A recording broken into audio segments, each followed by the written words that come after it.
Surgery বা operation করে মাথায় চুল না থাকলে চুল উঠানো জায়েজ হবে কি না? এর উত্তর হচ্ছে অনেক ক্ষেত্রে আমরা বিভিন্ন মেডিসিন বা সার্জারি দেখতে পাচ্ছি যে মাথায় টাক আজই ঢেকে যাক এইরকম বিভিন্ন অ্যাডভার্টাইজ দেখা যায়। অপারেশন করে যদি মাথার কোনো ক্ষতি না হয়, অপারেশন করে বা সার্জারি করে টাক মাথা ঢাকার জন্য বা টাক মাথা ঢেকে দেওয়ার জন্য যদি কেউ চুল গজাতে চায়, শরীয়তের দৃষ্টিকোণ থেকে এটা জায়েজ আছে, এটা হারাম নয়। কারণ এটা আপনার চুল না উঠে এটা একটা ত্রুটি। যেই কোনো ত্রুটি ঢাকার জন্য কোনো পন্থা অবলম্বন করা জায়েজ আছে।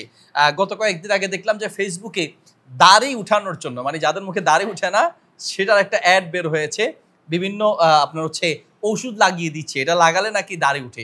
তো এটা সত্য মিথ্যা জানি না। এখন এটা আসলে এটা স্কিনের কোনো ক্ষতি করে কিনা, শরীরের কোনো ক্ষতি করে কিনা সেটা যাচাই বাছাই করার দায়িত্ব আপনাদের। বাকি কারো যদি এইরকম হয় যে দাড়ি উঠতেছে না, মাথায় চুল উঠতেছে না ইত্যাদি কারণে সে কোনো মেডিসিন ব্যবহার করবে, এটা শরীয়তের দৃষ্টিকোণ থেকে হারাম নয়।